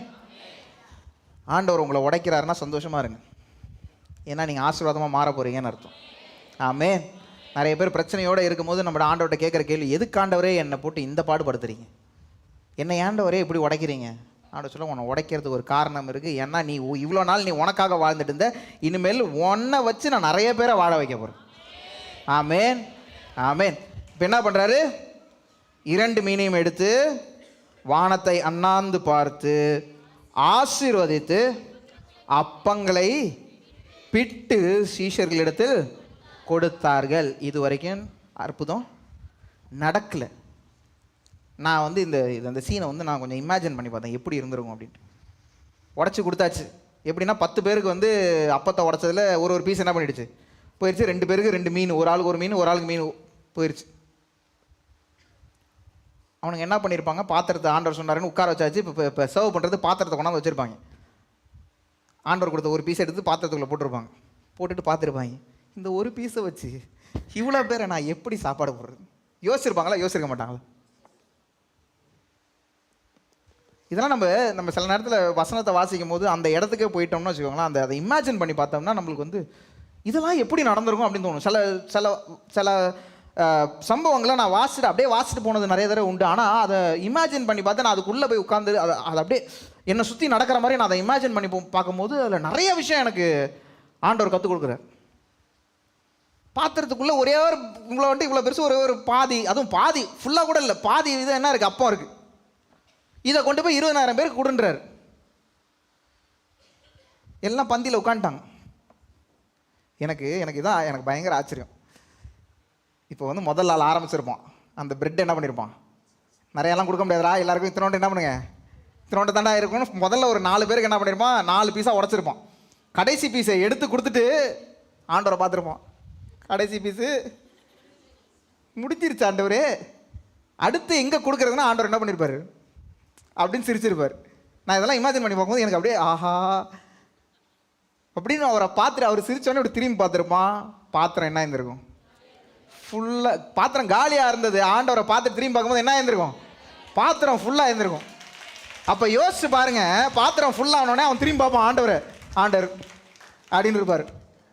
எனக்கு தெரியும்பா, எனக்கு அதை கவனிக்கும் போது எனக்கு அப்படியே ஆஹா எப்படி இருக்குன்னு யோசிச்சு பாருங்க. உங்கள் கையில் பாத்திரம் எம்டியாக இருக்குன்னு உங்களுக்கு தெரியும், ஒன்றுமே இல்லைன்றது நம்மளுக்கும் தெரியும். அவரை பார்த்துட்டு இப்படி திரும்பி பார்க்கும்போது திருப்பி ஃபுல்லாக இருந்துச்சுன்னா எப்படி இருக்கும். நான் நினைக்கிறேன் அவன் என்ன பண்ணிருப்பான், முதல்ல திருப்பி ஆரம்பிச்சிருப்பான். நினைக்கிறேன் டே உங்களுக்கு கொஞ்சோண்டு கொடுத்துட்டா இந்தாங்கடா பிடிங்கடான்ட்டு திருப்பி என்ன பண்ணியிருப்பான், முதல்லேருந்து ஆரம்பிச்சிருப்பான். அது பாருங்க, அந்த வசனம் அடுத்து போகும்போது பாருங்க, சீஷர்கள் ஜனங்களுக்கு கொடுத்தார்கள், கொடுத்துட்டு அடுத்த வசனம் எல்லாரும் சாப்பிட்டு திருப்தி அடைந்தார்கள். எப்படி எல்லாரும் சாப்பிட்டு திருப்தி அடைந்தார்கள். அந்த நாட்களில் சாப்பாடு வந்து வயிறு ஃபுல்லாக சாப்பிட்றதுன்றது ரொம்ப ரேர். யாரும் அப்படி என்ன பண்ண மாட்டாங்க, நீ எவ்வளோ வேணாலும் சாப்பிட்டு போன்னு எங்கேயுமே கொடுக்க மாட்டாங்க. ஏன்னா அங்கே அவ்வளோ இது கிடையாது. எங்கே தெரியுமா அவங்க அப்படி சாப்பிடுவாங்க, ராஜா வீட்டு கல்யாணத்தில் இல்லை ராஜா வைக்கிற ஒரு ஃபீஸ்ட்டு விருந்தில் தான் என்ன பண்ண முடியும், அப்படி சாப்பிடவே முடியும். நீ எவ்வளோ வேணாலும் சாப்பிட்றான்ட்டு. இங்கே வச்சாரு பாருங்க என் ராஜா ஃபீஸ்ட்டு, நீ எவ்வளோ வேணாலும் சாப்பிடு. எங்கே அவங்கெல்லாம் பேலஸ்குள்ளே, அவங்கெல்லாம் என்ன பண்ணாங்க, அரண்மனைக்குள்ளே வச்சாங்க. என் ராஜா எங்கே வச்சாரு, வனாந்தரத்தில் வச்சார். ஒன்றுமே இல்லைனாலும் அங்கே நீ சாப்பிட்டு என்ன பண்ணுவேன், ஆமேன். உன் கண்ணுக்கு ஒன்றுமே தெரியாமல் இருக்கும், ஃபுல்லாக மண்ணும் வெறும் வனாந்தரமாக இருக்கும். ஆனால் அவர் நினச்சாருன்னா அங்கே கூட ஒரு ஃபீஸ்ட்டை வைப்பார். ஆமேன். பாருங்க, சாப்பிட்டு முடிச்சு எல்லாரும் சாப்பிட்டு திருப்தி அடைந்தார்கள். மீதியான துணிக்கைகளை 12 கூடை நிறைய எடுத்தார்கள். எனக்கு இதான் ஆச்சரியம். மீதி இருந்ததை 12 கூட எடுத்தாங்க. 12 கோத்திரம் மோசே கீழே இருந்துச்சு. அந்த 12 கோத்திரத்தை ஆண்டவர் மன்னாவை கொடுத்து என்ன பண்ணார், போஷித்தார். வானத்திலேருந்து என்ன பண்ணுச்சு, மன்னா வந்துச்சு. இப்போ பாருங்க, அதான் பழைய ஏற்பாட்டுக்கும் புதிய ஏற்பாட்டுக்கும் அந்த கனெக்ஷனை பாருங்க. ஆண்டவர் இங்கே இருக்கிற யூதர்கள் எல்லாருக்கும் கொடுத்துட்டு அதே மாதிரி 12 பாத்திரம் ஃபுல்லாக என்ன பண்ணுது, நிரம்புற அளவுக்கு மீதி என்ன பண்ணுறாரு, வைக்கிற ஒரு கனெக்ஷனை பாருங்க. ஆண்டவருடைய வேலையை செய்யும் போது, ஆண்டவர் சொல்லுகிற காரியத்தை செய்யும் போது எப்பயுமே அதில் மீதி இருக்கும். ஆமேன். அந்த மீதி யாருக்கு? என்ன இப்படி கேள்வி கேட்குறீங்கன்னு யோசிக்கிறீங்க எல்லாரும். அந்த மீதி யாருக்கு? எனக்கு தான். சொல்லுங்க, உங்களுக்கு தான். அது ஆண்டவருடைய காரியத்தை, ஆண்டவருடைய ஊழியத்தை செய்யும் போது கண்டிப்பாக அதில் மீதி ஆண்டவர் வைப்பார். அந்த மீதி நீங்கள் என்ஜாய் பண்ணுறதுக்கு. ஆமேன், ஆமேன். நான் நிறைய சாட்சியை சொல்லிட்டே போகலாம், ஆனால் சில 1-2 சாட்சியை மட்டும் நான் சொல்லிவிட்டு நான் வேகமாக முடிக்கலான்னு பார்க்குறேன். நான் இந்த செய்தி எடுத்துக்கொண்டிருக்கும் போது ஒரு சாட்சியை நான் வாசித்தேன். ஒரு போதகர் வந்து ஒரு சின்ன சபை, ஒரு 200-300 பேர் தான் இருந்தாங்க அந்த சபை. அவர் என்ன பண்ணார், அவருக்குள்ளே திடீர்னு ஒரு பாரம் வந்துச்சு. அந்த இஸ்லாமியர்கள் இருக்கிற தேசத்துக்குள்ளே எப்படியாவது சுவிசேஷம் சொல்லணும்னு அவருக்கு ஒரு பாரம் வந்துச்சு. அவர் என்ன பண்ணார், உள்ளே போய் ட்ரை பண்ணார். உள்ளே சொல்லவே முடியாது, எந்த ஒரு தேசத்துலையும் அந்த மாதிரி சொல்ல முடியல. நிறைய விஷயம் ட்ரை பண்ணி பார்த்தாரு, எந்த விஷயமே வேலைக்கு ஆகலை. அவரால் எதுவுமே பண்ண முடியல. திடீர்னு ஒருத்தர் சொன்னார், நீ ஏன் வந்து ரேடியோவில், அவங்க ஊரில் ரேடியோ வேலை செய்யும், அந்த ரேடியோவில் ஒரு சிக்னலை நீ என்ன பண்ணலாம், வாங்கிக்கலாம். அந்த சிக்னலை வாங்கிட்டீங்கன்னா அது மூலியமாக நீ என்ன பண்ணலாம், சுவிசேஷத்தை சொல்லலாம். அப்போ வந்து இந்த ரேடியோவில் அந்த திருப்பிட்டே வந்தோம்னா ஒரு சேனலாக மாறிக்கிட்டே வரும்ல. உங்களுக்கு எல்லாருக்கும் தெரியும் நினைக்கிறேன், நிறைய பேர் ரேடியோ யூஸ் பண்ணவங்களுக்குலாம் தெரியும். அந்த 100.3, 91.5 அப்படிலாம் அந்த ஒரு ப்ராட்பேண்ட்லேயும் ஒரு சிக்னல் வரும். அதில் ஒரு சிக்னலை நீ வாங்கிட்டீங்கன்னா என்ன பண்ணலாம், டேரெக்டாக என்ன பண்ணலாம், உள்ள நீ சுவிசேஷத்தை கொண்டு வரலாம்னா அவருக்கு அந்த ஐடியா ரொம்ப பிடிச்சிருந்துச்சு. சரி எப்படி பண்ணலாம் அப்படின்ட்டு அந்த கவர்மெண்ட்லாம் விசாரிச்சார். கவர்மெண்ட் யாருமே வந்து அதுக்கு அப்ரூவல் கொடுக்கவே இல்லை. ப்ளஸ் உன்னால் முடியாதுன்ட்டாங்க. இன்னொரு ஆள் ஐடியா கொடுத்தாரு, நீ இப்படி பண்ணால் தானே பிரச்சனை, நீ என்ன பண்ணு, டேரெக்டாக சேட்டலைட்லேருந்து உன்னோட சிக்னல் என்ன பண்ணு இறக்க, அதை யாராலையும் தடை பண்ண முடியாது. சேட்டலைட்லேருந்து இறக்கலாமா, இவருக்கு ஐடியா வந்துச்சு. சேட்டலைட்லேருந்து இறக்கிறதுக்கு எவ்வளோன்னு போய் விசாரிச்சாரு. நம்ம ஊர் காசுக்குப்படி 166 கோடி ஆகுமா. எவ்வளோ ஆகுமா? 166 கோழினா கூட நம்மளால எடுக்க முடியாது. 166 கோடி ஆகணுன்னே இவர் ஐயோ, இவர் சர்ச்சில் 200 பேர். இவர் பார்த்தாரு இதெல்லாம் நம்மளுக்கு என்ன பண்ணாது, முடியாது அப்படின்னு சொல்லிட்டு ஒரு நாள் சர்ச்சில் அனௌன்ஸ்மெண்ட் பண்ணும்போது என்ன பண்ணியிருக்கிறாரு, இந்த மாதிரி நம்ம ட்ரை பண்ணோம் ஆனால் நம்மளால் அது முடியல. ஏன்னா $20 மில்லியன், அது வந்து யூஎஸ் கணக்கில் 20 மில்லியன் ஆகும், அது நம்மளால் பண்ண முடியுமான்னு தெரியல, நாங்கள் ஜோம் பண்ணுறோம் அப்படின்ட்டு அனௌன்ஸ்மெண்ட்டில் கொடுத்துட்டு அவர் செய்திக்கு போயிட்டார். அந்த செய்தியை பார்த்துட்டு இருந்தால், அந்த அனௌன்ஸ்மெண்ட்டை பார்த்துட்டு இருந்த ஒரு பிஸ்னஸ்மேன் எங்கேருந்து அவர் ஆண்டவர் கொண்டு வந்தார். அந்த பிஸ்னஸ்மேனுக்கு இந்த சபைக்கு சம்மந்தமே கிடையாது, அவர் இது வரைக்கும் வந்ததும் கிடையாது, உண்மை கிடையாது. அவர் எப்படியோ அந்த லைவில் பார்த்தவர், அதை பார்த்தோன்னே அவர் கூட ஆண்டவர் பேசியிருக்கிறார். பேசினவர் ஒரே செக் எடுத்து அந்த 20 மில்லியன் 166 கோடி ஒரே செக்கில் அவருக்கு அனுப்பிவிட்டாராம். ஹல்லேலூயா. பாருங்க, ஆண்டவர் செய்யணும்னு நினச்சாருன்னா எங்கேருந்து வேணாலும் கொண்டு வந்து என்ன பண்ணுவார், செய்வார். வனாந்தரத்தில் உட்கார்ந்துருக்கும் போதும் அங்கேயும் அற்புதத்தை பார்ப்போம். ஆமென். நாங்கள் போன வருஷத்தில் இந்தியா ஃபுல்லாக ஜோம் பண்ணணும்னு சொல்லி பிளான் பண்ணோம், எல்லாருக்கும் தெரியும். அதையெல்லாம் நம்ம நல்லா நடத்தி முடித்தோம். அது நடத்தும் போது ரமேஷ் அண்ணனும் அப்பாவும் இங்கே உட்காந்து பேசிகிட்டு இருக்காங்க. பேசிகிட்டு இருக்கும்போது கடன்ட்டு இவங்க போடுற பிளானெல்லாம் பார்த்தீங்கன்னு வச்சுக்கோங்களேன், இந்தியா மேப் இப்படி இருக்குது, இப்படி இந்தியா மேப் ஃப்ரண்ட்டில் வச்சுட்டு இந்த இடத்துல இவங்க இருக்காங்க, இந்த இடத்துல இவங்க இருக்காங்க, இந்த இடத்துல இவங்க இருக்காங்க, இந்த இடத்துல காரைக்காலே இங்கே யார் இருக்கான்னு தெரியாது. ஃபுல்லாக இந்தியா ஃபுல்லாக இவங்க இருக்காங்க, இந்த இடத்துல இங்கே நடத்தலாம் அப்படின்னு கடற்கடக்கான்னு பிளானை போட்டாங்க. பிளானை போட்டு முடிச்சோன்னே பட்ஜெட் போட்டு ரமேஷ் பட்ஜெட் போட்டு வருது 70 லட்சம் ரூபாய். எவ்வளோ? 70 லட்சம். எனக்கு என்னன்னா, அப்பாவுக்கு இந்த மாதிரிலாம் ஒரு ஐடியாவை கொடுத்துட்டாங்கன்னா அப்பா அதை செய்யாமல் விட மாட்டாங்க. எனக்கு ரமேஷ் அண்ணன் எஸ்கேப் போயிட்டாருன்னா அந்த 70 லட்ச ரூபாய் அப்பா என்ன பண்ணுவாங்க, நம்மகிட்டே ஒரே ஒரு கிட்னி தான் இருக்குது, ஒழுங்காக வேலை செய்கிற மாதிரி, இதுவும் போச்சா. அப்போ அப்பாவோட பிளான் வந்து நம்மகிட்ட அந்த பழைய இன்னோவா கார் இருந்துச்சு. சரி, அந்த இன்னோவா காரையாவது விற்று ஒரு 20 லட்சமாவது வரும், அதை வச்சு ஆரம்பிச்சிருவோம், எப்படியாவது ஆண்டவர் நடத்துவார் அப்பாவோட பிளான். ரமேஷ் என்ன சொன்னார், அந்த பிளானை போய் அவங்க சர்ச்சில் சொன்னாராம், இந்த மாதிரி நாங்கள் பிளான் பண்ணுறோம், இந்தியா ஃபுல்லாக ஜெபம் பண்ணுறதுக்கு நாங்கள் பிளான் பண்ணுறோம், ஆண்டவர் அதோட தேவைகளெல்லாம் சந்திப்பாருன்னு எங்களுக்கு தெரியும் அப்படின்னு சொல்லிட்டு அவர் சொல்கிறார். நான் வந்து யார்ட்டையும் நீங்கள் கொடுங்கன்னு கூட நான் கேட்கவே இல்லை அப்படின்னு அனௌன்ஸ்மெண்ட் கொடுத்துட்டார். கொடுத்து முடிச்சுட்டு வந்தோம். கொஞ்ச நாள் கழிச்சு ஒரு ஐயா ஒரு பெரிய பேக்கை தூக்கிட்டு ஆஃபீஸ்க்குள்ளே வந்து டேபிள் மேலே வச்சார். இது என்ன ஐயா அது, இவருக்கு பயமாயிருச்சான் பார்த்தோன்னே, என்ன பாம்புக்கும் வச்சிருக்க போகிறாரு உள்ளாடி. பயமாயிட்டு என்னதுயா அப்படின்னா, நீங்கள் ஜோம் பண்ணணும்னு சொன்னீங்கல்ல, இந்தியா ஃபுல்லாக போய் ஜோம் பண்ணணும்னு சொன்னீங்களா, ஆண்டவர் உங்கள்கிட்ட கொடுக்க சொன்னாருன்னு சொல்லிட்டு அந்த பேக்கை வச்சுட்டு அவர் போயிட்டாராம். ரமேஷ் இருங்க சொல்லியே கதையே முடியுதுங்க. அந்த பேக் அப்படி மேலே அப்படி திறந்தாராம் பாருங்க. அந்த படத்துலலாம் திறக்கும் போது நம்ம பார்த்துருக்கோம் தெரியுமா, அந்த பெரிய பேக்கில் அப்படி திறந்தா உள்ள காசு கட்டா 30 லட்ச ரூபா காசு இருந்துச்சான் உள்ள. இப்போ கை தட்டுங்க.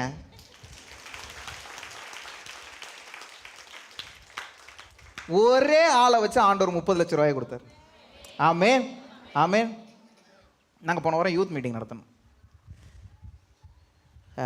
எப்பயுமே யூத் மீட்டிங் வந்துச்சுனாவே நம்மளுக்கு வயிறு கலக்க ஆரம்பிச்சிடும். ஏன்னா எப்பயுமே அந்த செலவு வந்து இப்போல்லாம் வந்து முன்னாடிலாம் வந்து ஒரு 40,000 50,000 முடிச்சுட்டு இருந்தோம். இப்போல்லாம் 40,000 50,000 மீட்டிங் முடிக்கிறது வாய்ப்பே இல்லாத மாதிரி ஆயிடுச்சு. 1 லட்ச ரூபா 1.5 லட்ச ரூபா 2 லட்ச ரூபா தான் போகுது. ஆனால் யூத் மீட்டிங்கை நிறுத்தணுன்றது எந்த ஒரு பிளானுமே கிடையாது. எப்படி ஆனாலும் நம்ம அதை செஞ்சாகணுன்ட்டு எங்கள் லீடர்ஸ்குள்ளே ஒரு இது இருக்குது. எவ்வளோ கஷ்டப்பட்டாலும் நம்ம அதை செஞ்சுருவோன்ட்டு. கிறிஸ்மஸ் முடிஞ்சிச்சு, என்ன முடிஞ்சதுனால யார்கிட்டையுமே கையில் காசு இல்லை, என்கிட்டையும் காசு இல்லை, யூத் லீடர்ஸ்டையும் யார்கிட்டையுமே காசு இல்லை. நாங்களாம் யோசிச்சோம், எப்பயுமே நாங்கள் யூத் மீட்டிங்னா ஆகஸ்ட்டில் நடக்கிற மீட்டிங் ஆரம்பிக்கிறதுக்கு முன்னாடி கையில் ஒரு 30,000 40,000 எப்படியாவது ஆண்டவர் ஏதாவது யார் மூலியமாவது கொடுத்துருவார். அதை வச்சு தான் நாங்கள் ஆரம்பிப்போம். அதுக்கப்புறம் நடக்க ஆண்டவர் எல்லா தேவைகளையும் சந்திச்சிருவார். இந்த தடவை ஆரம்பிக்கும் போது யார் கையிலுமே காசு இல்லை. நான் எப்பயுமே எனக்கு பிஸ்னஸ் இருக்கிறதுனால என் பிஸ்னஸ்லையாவது காசு இருக்கும், எப்பயுமே கொஞ்சமாச்சும் வச்சுருப்பேன். சரி, அதை வச்சாவது ஆரம்பிக்கலாம்னா இந்த தடவை அதுவும் இல்லை. நான் யோசிக்கிறேன், எப்படி இந்த யூத் மீட்டிங்கை நடத்துறதுன்னு தெரியலையே. கரெக்டாக ஒரு ஐயா வந்தார். அப்பாட்ட வந்து, இந்த மீட்டிங்க்கு உங்கள் மீட்டிங் நடக்குதுல்ல, அது கூட நாங்களும் ஜாயின் பண்ணிக்கிட்டோமா? சரி ஜாயின் பண்ணிக்கோங்க. அவர் வந்தவர் 2 நாள் சாப்பாடு நானே கொடுத்துறேன்ட்டார். இப்போ கை தட்டிருக்கலாம். ஏன்னா எங்களுக்கு பெரிய செலவே சாப்பாடு செலவு தான், எல்லா பிள்ளைங்களையும் சாப்பாடு பண்ணணும். அவர் ஒரு நாள் மட்டன், ஒரு நாள் சிக்கன் பிரியாணி, வேற லெவல். பிள்ளைங்கலாம் அண்ணா எப்பயுமே கடைசி நாள் தானே சிக்கன் போடுவீங்க, ஏன்னா முதல் நாளே போட்டிங்க? முதல் நாளே போடுவோம்டா இனிமேல். ஆமே. ஆண்டவர் பாருங்க எப்படிலாம் நம்ம ஆண்டவருடைய விஷயத்தை நம்ம செய்யணும்னு எப்போல்லாம் கால் எடுத்து வைக்கிறோமோ, நம்ம கால் எடுத்து வைக்கிறதுக்கு முன்னாடி அவர் வேலையெல்லாம் செஞ்சு முடிச்சிடுறார். ஆமென், ஹல்லேலூயா. நான் கடைசியாக ஒரே ஒரு காரியத்துக்காக போகிறேன். 20வது வசனம், 21வது வசனம். எல்லாரும் சாப்பிட்டு திருப்தி அடைந்தார்கள், மீதியான துணிக்கைகளை 12 கூடை நிறைய எடுத்தார்கள். 21வது வசனம். ஸ்திரீகளும் பிள்ளைகளும் தவிர சாப்பிட்ட புருஷர்கள் ஏறக்குறைய 5000 பேர். இதில் ஒரு முக்கியமான ஒரு விஷயம் இந்த வசனம் ஆரம்பத்திலே இருக்குது, கவனிங்க. ஸ்திரீகளும் பிள்ளைகளும் தவிர, அவங்கள கவுண்ட் கூட பண்ணல. யாரை கவுண்ட் பண்ணல? சின்ன பிள்ளைங்களையும் ஸ்திரீகளையும் கவுண்டே பண்ணல. அந்த நாட்களில் ஸ்திரீகளையும் பிள்ளைகளையும் அவ்வளோ சீக்கிரத்தில் அதை மதிக்கவே மாட்டாங்க. ஆண்களை மட்டும்தான் என்ன பண்ணுவாங்க? மதிப்பாங்க. ஆனால் அற்புதம் யார் கையில் நடந்துச்சு? ஒரு சிறு பையனோட கையிலேருந்து அற்புதம் என்ன பண்ணுச்சு? நடந்துச்சு. என்னைக்கு உங்களை யாரும் மதிக்காமல் தள்ளுறாங்களோ அன்னைக்கு ஆண்டவர் உங்கள் மூலமாக அற்புதத்தை செய்ய போகிறார். ஆமென். நான் மறுபடியும் யூத் மீட்டிங்கை பற்றி சொல்கிறேன். ரொம்ப ஓவராக பேசுகிறேன்னு நினச்சிக்காதீங்க. ஏன்னா நடந்த விஷயங்கள் அப்படின்னு அதை சொல்லி தான் ஆகணும். அதை சொல்லலைன்னா ஆண்டவர் என்ன கேட்பார்? நாங்கள் எப்பயுமே யூத் மீட்டிங் நடக்கும்போது இந்த கடைசியாக நாங்கள் ஜெபம் பண்ண ஆரம்பிப்போம். ஜெபம் பண்ணும்போது ஆண்டவர் அபிஷேகத்தை ஊற்றுவார். அபிஷேகத்தை ஊற்றும் போது நாங்கள் என்ன பண்ணுவோம், எனக்கு இந்த பழக்கம் உண்டு. நான் என்ன பண்ணுவோம், இந்த சின்ன பிள்ளைங்களெல்லாம் முதல்ல என்ன பண்ணுவோம், ஓரமாக தள்ளிடுவேன்.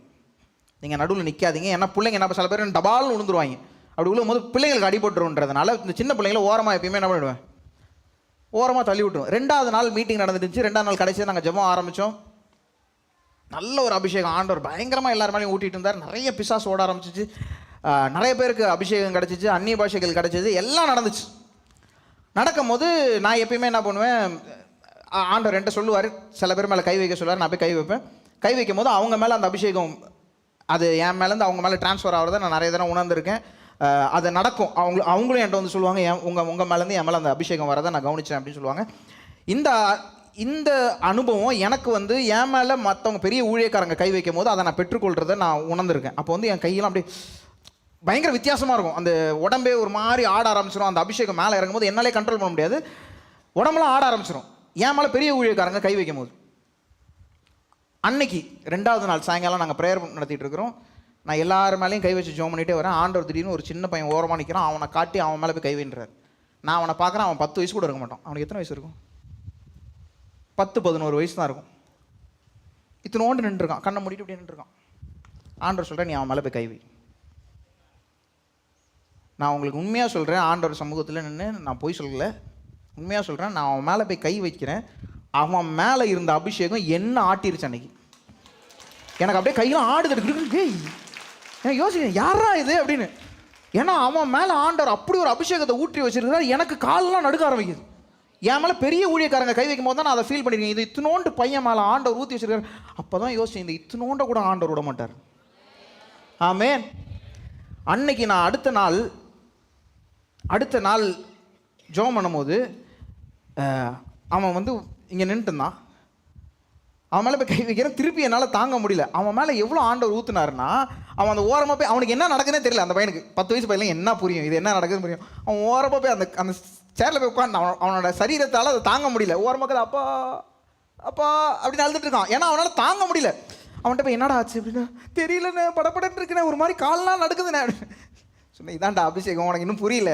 அது அவன் மட்டும் இல்லை, நான் நினச்சேன் அந்த ஒரு சின்ன பையனை மட்டும் தான் ஆண்டவர் தொட்டாருன்னு. நீங்கள் எங்கள் யூத் லீடர்ஸில் என்ன கேட்டு பாருங்கள், இத்தினோண்டு பிள்ளைங்க மேலாம் ஆண்டவர் அவ்வளோ அழகான அபிஷேகத்தை விட்டுருனார்.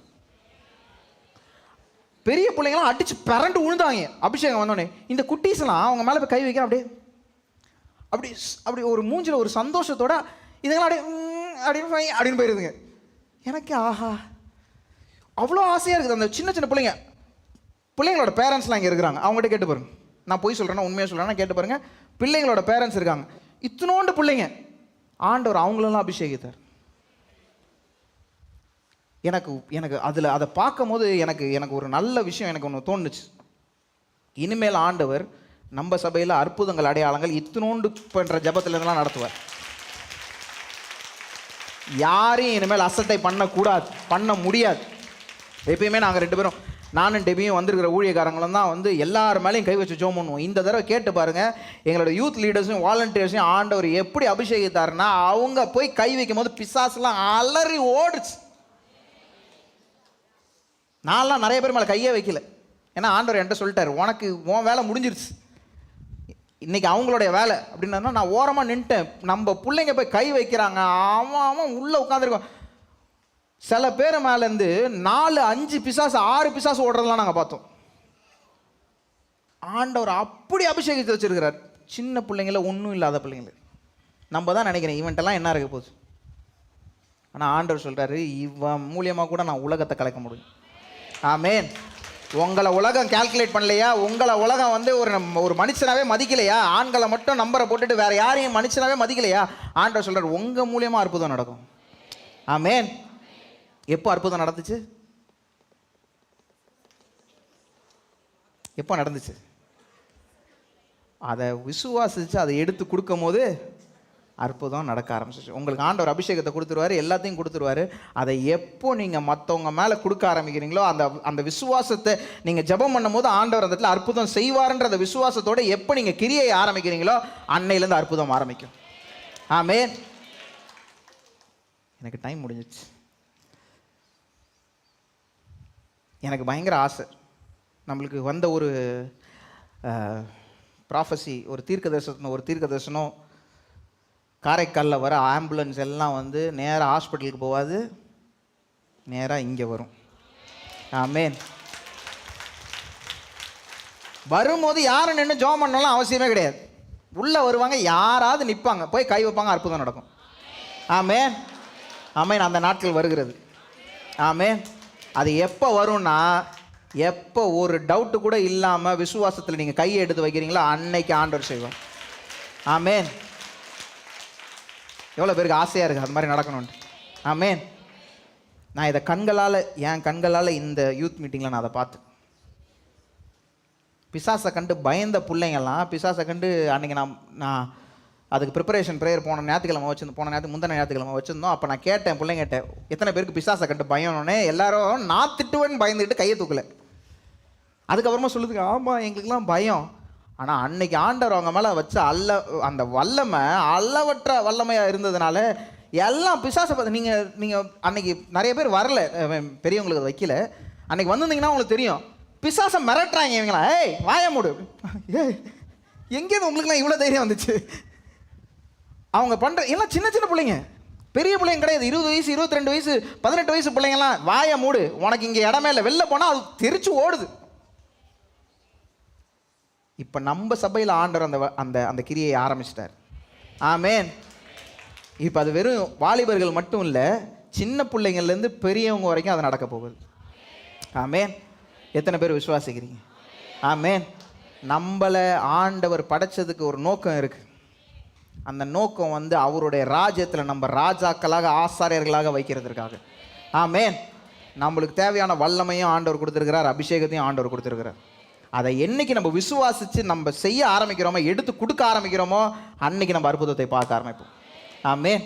எல்லாம் எழுந்து நிற்கலாமா? நம்ம ஜெபிக்கலாமா?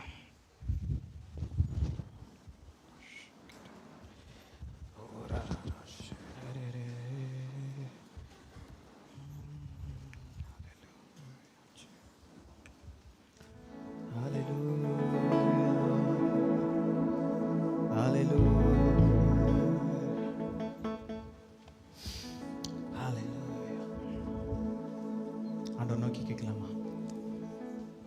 ஆண்டவரே, நீங்கள் அற்புதம் செய்கிறதுக்கு முன்னாடியே அந்த விசுவாசத்தை எங்களுக்கு கொடுங்க. ஆண்டவரே, அற்புதத்தை எங்கள் கண்கள் பார்க்கறதுக்கு முன்னாடியே அந்த விசுவாசம் எங்களுக்கு வரட்டும்ப்பா.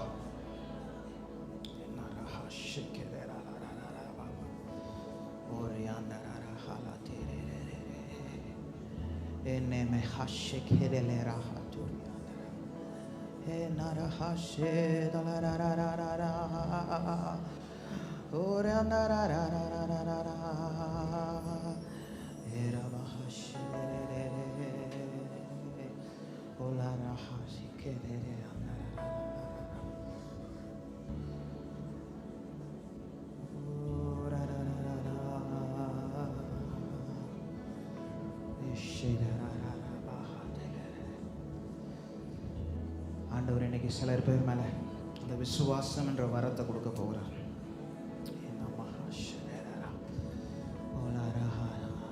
ஆண்டவர் உங்களையும் பயன்படுத்துவார் என்ற ஒரு விசுவாசத்தை ஆண்டவர் உங்களுக்கு தரப்போகிறார்.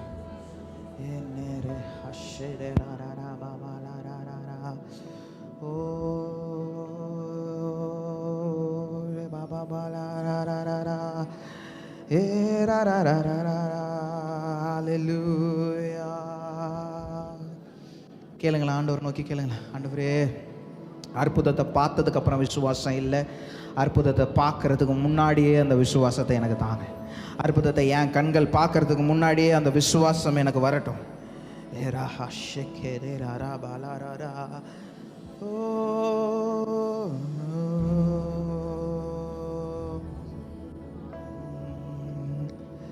நல்லவரே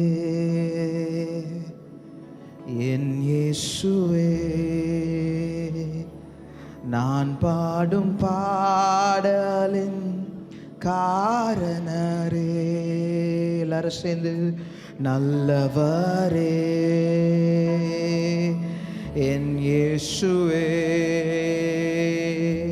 நான் பாடும் பாடலின் காரணரே. நன்மைகள் எதிர்பார்த்து நன்மைகள் எதிர்பார்த்து உதவாதவர், ஏழையாம் என்னை என்றும் மறவாதவர், நன்மைகள் எதிர்பார்த்து உதவாதவர், ஏழையாம் என்னை என்றும் மறவாதவர். துதியுமாக்கே கனமுமாக்கே. எல்லாரும் கரங்களை உயர்த்தி பாடலாமா? கழும் மேன்மையும் ஒருவருக்கே. துதியுமா ஓ கனமுமாக்கே, புகழும் மேன்மையும் ஒருவருக்கே. மறுபடியும் சொல்லுங்க, துதியுமாக்கே துதியுமாக்கே கனமுமாக்கே, புகழும் மேன்மையும் ஒருவருக்கே. துதியுமாக்கே ரபஹஷே ரரரரா, ஏசியாயும் மேன்மையும் ஒருவருக்கே. நல்லவரே என் இயேசுவே, நான் பாடும் பாடலின் காரணரே. நல்லவரே என் இயேசுவே, நான் பாடும் பாடலின் காரணரே. நன்மைகள் எதிர்பார்த்து நன்மைகள் எதிர்பார்த்து உதவாதவர், ஏழையாம் என்னை என்றும் மாற. உங்ககிட்ட ஒண்ணுமே இல்லைனாலும் ஆண்டவரால் உங்களை பயன்படுத்த முடியும். எதிர்பார்த்து உதவாதவர், ஆம் என்னை என்றும் மறவாதவர். துதியுமாக்கே கனமுமாக்கே. நல்ல சத்தத்தை உயர்த்தி பாடலாமா? புகழும் மேன்மையும் ஒருவருக்கே. துதியுமாக்கே கனமுமாக்கே, புகழும் மேன்மையும் ஒருவருக்கே. மறுபடியும் சொல்லுங்க, துதியுமாக்கே துதியுமா. அவரை துதிங்க, அவரை துதிக்க துதிக்க துதிக்க ஒரு மகிமையை ஆண்டவர் நம்ம மேல ஊற்ற விரும்புகிறார். ஒருவருக்கே துதியுமாக்கே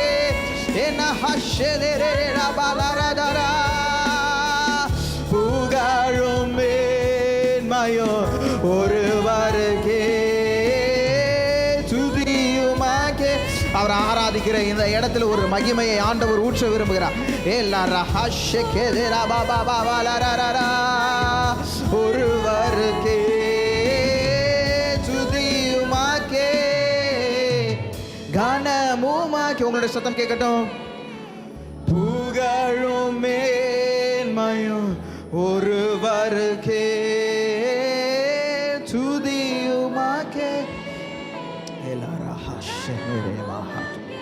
ஒரு அந்தரஹாத்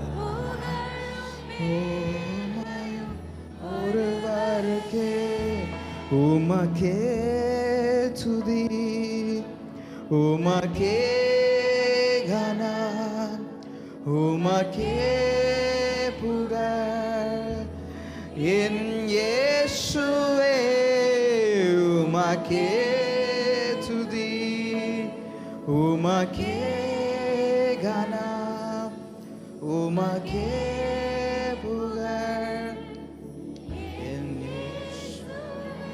எத்தனை பேருக்கு இந்த சின்ன பையனை கொண்டு ஆண்டவர் 5000 பேருக்கு மேலே 20,000 பேரை போஷித்த தேவன் எத்தனை பேருக்கு ஆசையாக இருக்கு? ஆண்டவரே, அந்த சின்ன பையனை கொண்டு செய்த அற்புதங்களை போல் ஆண்டவரே எங்களை கொண்டு செய்யுங்க ஆண்டவரேன்னு சொல்கிறதுக்கு எத்தனை பேருக்கு ஆசையாக இருக்குதோ எல்லாரும் ஆண்டவரை நோக்கி கேளுங்களா. ஆண்டவரே, அந்த சின்ன பையனை கொண்டு செஞ்சிங்க ஆண்டவரே.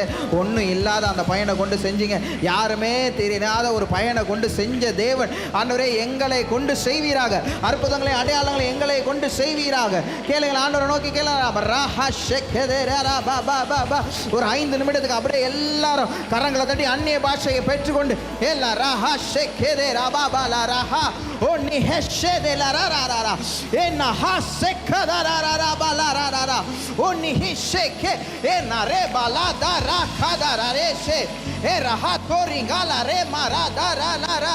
ஒரு மகிமையை ஆண்டவர் ஊற்ற விரும்புகிறார்.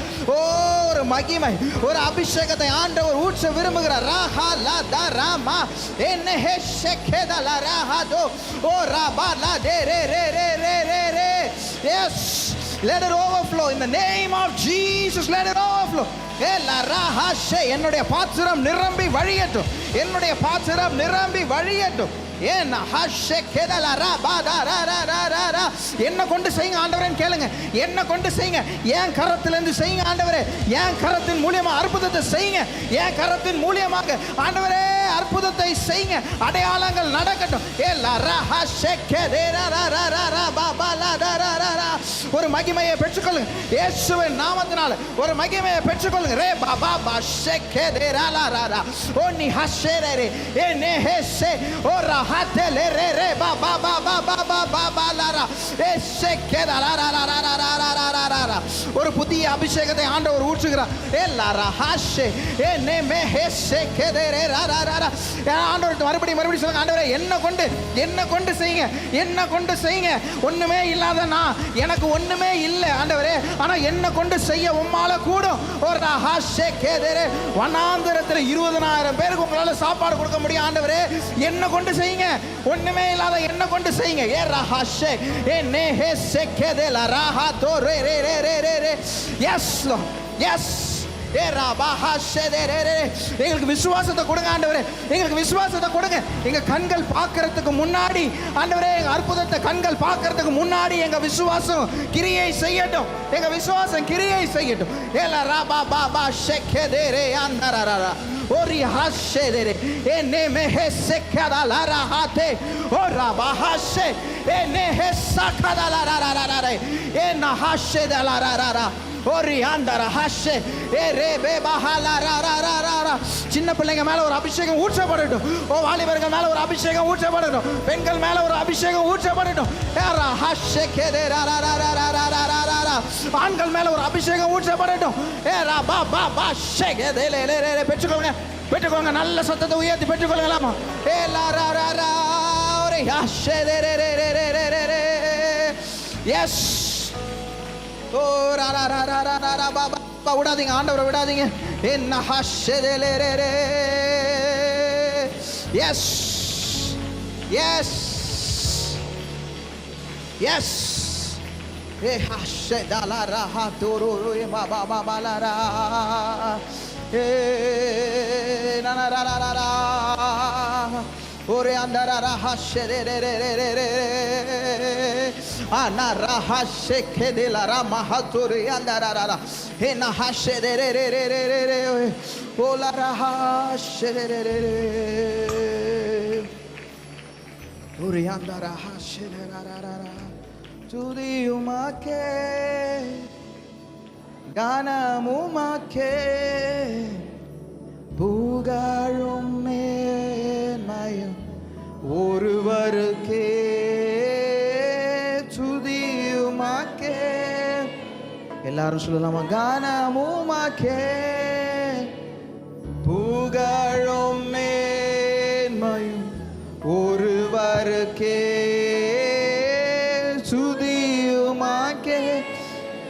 எல்லாரும் சேர்ந்து பாடலாமா? கானமுமாக்கே. புகழும் மேன்மையும் மேன்மையும் ஒருவருக்கே, துதியுமாக்கே.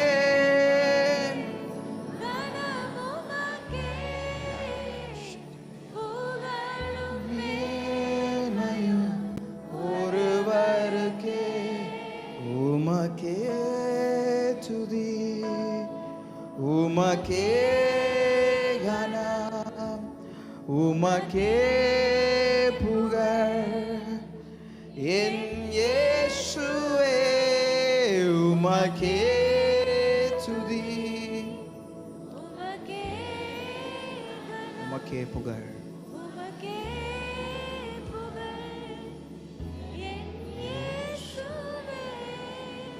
நன்றி அப்பா. இந்த நாளில் ஆண்டவரே எங்களோட பேசினதற்காக நன்றி. நிறைய நேரங்களில் அற்புதம் நடக்கிற வரைக்கும் நாங்கள் காத்திருக்கிறோம். அற்புதம் நடந்தால் எங்களுக்கு விசுவாசம் வரும்னு நாங்கள் நினைக்கிறோம். ஆண்டவரே, இந்த நாளில் அற்புதத்தை எங்கள் கண்கள் பார்க்கறதுக்கு முன்னாடியே அந்த விசுவாசத்தை எங்களுக்கு தாங்க ஆண்டவரே. முழுவதுமாக உம்மை விசுவாசிக்க, உம்மை நம்ப எங்களுக்கு கிருபை தருவீராக. அற்புதம் நடந்தால் தான் விசுவாசம் வரும்ன்றதில்ல, அற்புதம் நடக்கிறதுக்கு முன்னாடியே நாங்கள் விசுவாசிக்கிறோம் ஆண்டவரே.